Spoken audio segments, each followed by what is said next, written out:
South Delhi के वसंत कुंज जैसी prime location के शॉपिंग मॉल्स और वहां का वाटर क्राइसिस और शटडाउन होने जैसी नौबत। नमस्कार दोस्तों, मैं हूं प्रदीप मिश्रा, आपका दोस्त, आपका भाई, और स्वागत है आपका प्रॉपर्टी मिश्रा शो में। आज मैं आपको एक as a real estate expert Delhi NCR की बहुत ही इंपॉर्टेंट न्यूज लेकर आया हूं आपको बताने के लिए। आज का हमारा टॉपिक है बेहद सीरियस, क्योंकि हम बात करने जा रहे हैं उस वाटर क्राइसिस की जो शायद पहली बार प्रीमियम कमर्शियल मॉल्स को शटडाउन के कगार पे लेके जा रहा है। जी हां दोस्तों, आज हम डिस्कस करेंगे साउथ दिल्ली के सबसे famous malls Ambience mall, DLF Promenade और डीएलएफ एम्पोरियो पानी की कमी के चलते बंद होने की कगार पर हैं। और ये सिर्फ एक मॉल की प्रॉब्लम नहीं है, बल्कि ये है पूरे कमर्शियल रियल एस्टेट सेक्टर के लिए एक warning bell. Property Mishra show में आपको मिलती है ऑथेंटिक इंफॉर्मेशन, डिटेल एनालिसिस और प्रैक्टिकल सॉल्यूशंस। हमारे शो का मोटो है आपको बताना कि प्रॉपर्टी मार्केट में क्या चल रहा है और आपकी इन्वेस्टमेंट डिसीजन को कैसे सेफ रखा जाए। तो आइए जानते हैं क्या है पूरा मामला और क्यों ये आपके लिए इंपॉर्टेंट है, चाहे आप इन्वेस्टर हो या बायर हो या फिर प्रॉपर्टी में इंटरेस्टेड हो। ये आज का वीडियो आपके लिए बहुत महत्वपूर्ण हो सकता है। अगर वीडियो पसंद आए तो लाइक, कमेंट, शेयर जरूर कीजिएगा और फ्यूचर में और ऐसे इंफॉर्मेटिव वीडियोस आपको मिलते रहें, इसके लिए आपको चैनल को सब्सक्राइब करना है। तो चलिए शुरू करते हैं। नमस्कार, मैं हूं प्रदीप मिश्रा, प्रॉपर्टी मिश्रा शो में आपका स्वागत है। यहां हम आपको प्रॉपर्टी और प्रॉपर्टी मार्केट की हकीकत बताते हैं, नो बकवास, डायरेक्ट काम की बात। चलिए शुरू करते हैं। सबसे पहले वसंत कुंज में क्या हो रहा है, व्हाट इज हैपनिंग इन वसंत कुंज। दोस्तों, अक्टूबर 2025 में एक ऐसी न्यूज आई जिसने पूरे दिल्ली एनसीआर के रियल एस्टेट मार्केट को हिला दिया। वसंत कुंज के 3 premium malls, Ambience mall, DLF Promenade और डीएलएफ एम्पोरियो, पिछले कुछ दिनों में सीवियर वाटर शॉर्टेज का सामना कर रहे हैं। सिचुएशन इतनी गंभीर है कि मॉल अथॉरिटीज ने क्लियर वार्निंग दे दी है कि अगर अगले 2-3 दिनों में वाटर सप्लाई रिस्टोर नहीं हुई तो वो ऑपरेशंस करंटली शट डाउन करने को मजबूर होंगे। अब इमेजिन कीजिए, दिवाली से जस्ट कुछ हफ्ते पहले जब शॉपिंग सीजन अपनी पीक पर होता है, यहाँ प्रीमियम मॉल बंद होने की थ्रेट झेल रहे हैं। ग्राउंड रियलिटी यह है कि इन मॉल्स में 70% टॉयलेट बंद हो चुके हैं, रेस्टोरेंट में प्रॉपर वॉशिंग और क्लीनिंग नहीं हो पा रही है और कस्टमर को बेसिक फैसिलिटीज भी उपलब्ध नहीं हो पा रही है। ये सिर्फ एक बिजनेस प्रॉब्लम नहीं है, ये है इंफ्रास्ट्रक्चर का फेलियर। तो चलिए अब इसके रूट कॉज एनालिसिस करते हैं। ये प्रॉब्लम कैसे शुरू हुई। मेन रीजन है प्राइवेट वाटर टैंकर्स की सप्लाई का सडनली बंद हो जाना। वसंत कुंज कमर्शियल कॉम्प्लेक्स पूरी तरह से प्राइवेट टैंकर्स पे डिपेंडेंट है, क्योंकि यहां दिल्ली जल बोर्ड की प्रॉपर वाटर कनेक्शन नहीं है।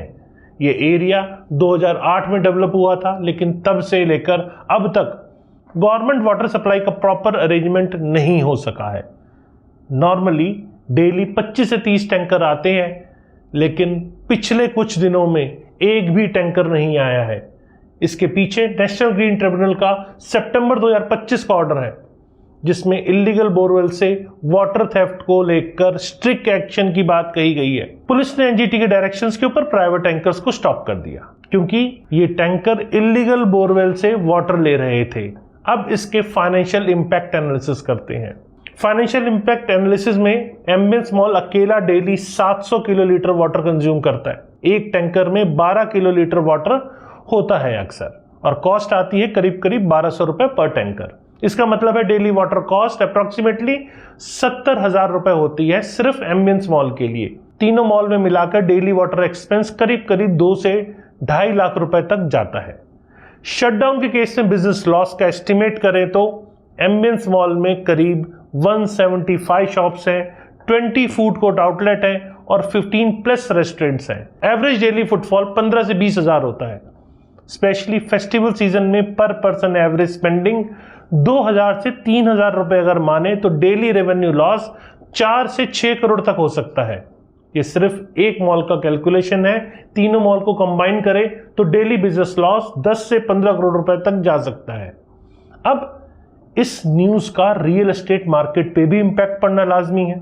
ये वाटर क्राइसिस का कमर्शियल रियल एस्टेट मार्केट पर क्या इंपैक्ट होगा, ये बेहद ही इंपॉर्टेंट क्वेश्चन है। वसंत कुंज एरिया में कमर्शियल प्रॉपर्टी रेट्स करीब करीब 25 से 30 हज़ार रुपये पर स्क्वायर फीट है। मतलब मैंने एवरेज रेट बताया है, फ्लोर वाइज आपको नहीं बताया है। और ये प्रीमियम लोकेशन मानी जाती है क्योंकि यहाँ साउथ दिल्ली की एक्सेसिबिलिटी है और NH-48 की कनेक्टिविटी भी है। लेकिन ये वाटर क्राइसिस एरिया की इमेज को सीरियसली डैमेज कर सकती है। इन्वेस्टर्स का कॉन्फिडेंस शेक हो सकता है। फ्यूचर में कोई भी कमर्शियल प्रोजेक्ट प्लान करते टाइम वाटर सप्लाई का इशू मेजर कंसर्न बनेगा। अब रेंटल वैल्यू भी इंपैक्ट हो सकती है। करंटली इस एरिया में कमर्शियल स्पेसेस का रेंट करीब 200 से 300 रुपए पर स्क्वायर फीट चल रहा है। यह क्राइसिस के बाद शॉप ऑनर्स को कॉम्पिटिटिव रेट्स देने पड़ सकते हैं क्योंकि टेनेंट बेसिक एमिनिटीज की गारंटी चाहेंगे। अब गवर्नमेंट रिस्पांस और सॉल्यूशन की बात करते हैं। दिल्ली जल बोर्ड और गवर्नमेंट अथॉरिटीज ने एश्योरेंस दिया है कि जल्दी परमानेंट सॉल्यूशन निकाला जाएगा। यहां न्यू वाटर पाइपलाइन कनेक्शन का प्लान है, लेकिन यह कितना टाइम लेगा और कितना इफेक्टिव होगा ये अभी देखना होगा। टेम्पररी सॉल्यूशन के तौर पे कुछ दिल्ली जल बोर्ड के टैंकर्स STP वाटर सप्लाई कर रहे हैं जो टॉयलेट और क्लीनिंग के लिए यूज हो सकता है, लेकिन ड्रिंकिंग और कुकिंग के लिए फ्रेश वाटर की जरूरत होती है जो अभी भी एक चैलेंज है। मॉल मैनेजमेंट ने गवर्नमेंट के साथ कांस्टेंट कांटेक्ट बनाए रखा है और होप कर रही है कि दिवाली सीजन में पहले ही ये इशू रिजॉल्व हो जाएगा। लेसन्स क्या मिलते हैं हमें इन्वेस्टर्स और बायर्स के लिए? दोस्तों, ये इंसिडेंट हमें कई इंपॉर्टेंट लेसन्स देता है। पहला लेसन, कमर्शियल प्रॉपर्टी में इन्वेस्टमेंट करते टाइम सिर्फ लोकेशन और कनेक्टिविटी नहीं देखनी चाहिए, बल्कि बेसिक इंफ्रास्ट्रक्चर की एबिलिटी भी चेक करनी चाहिए। Water supply, electricity backup, sewerage treatment, ये सब कंफर्म करना जरूरी है। दूसरी बात, गवर्नमेंट परमिशंस और लीगल कंप्लायंस की प्रॉपर चेकिंग करें। ये एरिया 15+ ईयर से ऑपरेट हो रहा है, लेकिन प्रॉपर वाटर कनेक्शन नहीं है। ये अपने आप में रेगुलेटरी गैप शो करता है। तीसरी बात, इन्वेस्टमेंट डाइवर्सिफिकेशन इंपॉर्टेंट है। सिर्फ एक एरिया या एक टाइप की प्रॉपर्टी में सारा पैसा लगाना नहीं चाहिए। ब्रॉडर इंफ्रास्ट्रक्चर चैलेंजेस की बात करें तो ये इंसिडेंट ब्रॉडर इंफ्रास्ट्रक्चर चैलेंजेस को भी हाईलाइट करता है। दिल्ली NCR में रैपिड अर्बनाइजेशन हो रहा है, लेकिन बेसिक इंफ्रास्ट्रक्चर का डेवलपमेंट उस पेस पे नहीं हो रहा है। वाटर स्कैसिटी एक बड़ी प्रॉब्लम बनती जा रही है। कमर्शियल डेवलपमेंट में सस्टेनेबिलिटी फैक्टर को सीरियसली कंसीडर करना होगा। Rain water harvesting, water cycling, STP plant, ये सब मैंडेटरी होना चाहिए। फ्यूचर कमर्शियल प्रोजेक्ट्स में वाटर सिक्योरिटी एक मेजर सेलिंग पॉइंट बनेगा। डेवलपर को इस एस्पेक्ट पर फोकस जरूर करना होगा। मार्केट सेंटीमेंट और फ्यूचर आउटलुक की बात करें तो करंट सिचुएशन में market sentiment definitely negative impact झेल रहे हैं। वसंत कुंज एरिया में इमीडिएट टर्म में कमर्शियल प्रॉपर्टी की डिमांड स्लो हो सकती है, लेकिन लॉन्ग टर्म में प्रॉपर इंफ्रास्ट्रक्चर डेवलप हो जाए तो ये एरिया अपनी पोजीशन रिकवर भी कर सकती है, क्योंकि लोकेशन एडवांटेजेस अभी भी एग्जिस्ट करते हैं। इन्वेस्टर्स को वेट एंड वॉच करना चाहिए। डिस्ट्रेस सेल की अपॉर्चुनिटी मिल सकती है अगर कोई इन्वेस्टर प्रॉपर ड्यू डिलिजेंस के साथ एंट्री प्लान करे तो। मेरी रिकमेंडेशन है कि करंट सिनेरियो में वसंत कुंज कमर्शियल प्रॉपर्टी में इमीडिएट इन्वेस्टमेंट अवॉइड करें, सिचुएशन स्टेबलाइज होने का वेट करें। अगर आप यहाँ प्रॉपर्टी होल्डर हैं तो पैनिक सेलिंग ना करें। इंफ्रास्ट्रक्चर इश्यूज टेम्पररी होते हैं और गवर्नमेंट इंटरवेंशन से रिजॉल्व होते हैं। फ्यूचर में कमर्शियल प्रॉपर्टी इन्वेस्टमेंट करते time water audit, sustainability report और इंफ्रास्ट्रक्चर बैकअप की डिटेल्ड चेकिंग जरूर करें। मार्केट प्रेडिक्शन को देखते हुए मेरे अपने 23+ ईयर का एक्सपीरियंस, मेरा एनालिसिस ये कहता है कि सिचुएशन पहले कभी नहीं देखी। प्रीमियम कमर्शियल हब में बेसिक इंफ्रास्ट्रक्चर की इतना सीरियस फेलियर अनप्रेसिडेंटेड है। ये सिर्फ वसंत कुंज की प्रॉब्लम नहीं है, ये पूरे NCR रीजन के लिए अपने आप में एक वार्निंग है। ये इंसिडेंट कमर्शियल रियल एस्टेट की वैल्यूएशन मेथोडोलॉजी को चैलेंज कर सकती है। फ्यूचर में इंफ्रास्ट्रक्चर ऑडिट बिना कोई भी सीरियस इन्वेस्टमेंट नहीं होगी। सिमिलर केसेस जो अदर सिटीज में हुए हैं उसमें ये फिनोमिनन सिर्फ चूंकि दिल्ली एक लिमिटेड नहीं है, बेंगलोर में भी कई IT पार्क में कमर्शियल कॉम्प्लेक्स वाटर शॉर्टेज के चलते प्रॉब्लम फेस कर रहे हैं। चेन्नई में भी सिमिलर इश्यूज देखने को मिले हैं, लेकिन दिल्ली NCR में ये इम्पैक्ट ज़्यादा सीरियस है क्योंकि यहाँ प्रॉपर्टी वैल्यू बहुत हाई है और बिजनेस कंसंट्रेशन भी मैक्सिमम है। लॉन्ग टर्म सिचुएशन और इंडस्ट्री रिस्पांस की बात करें तो फ्यूचर कमर्शियल डेवलपमेंट में मैंडेटरी वाटर सिक्योरिटी प्रोविजंस होने चाहिए।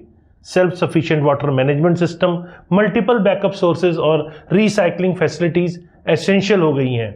मेजर डेवलपर्स अब अपनी अपकमिंग प्रोजेक्ट्स में इन फीचर को इंक्लूड करने की प्लानिंग कर रहे हैं।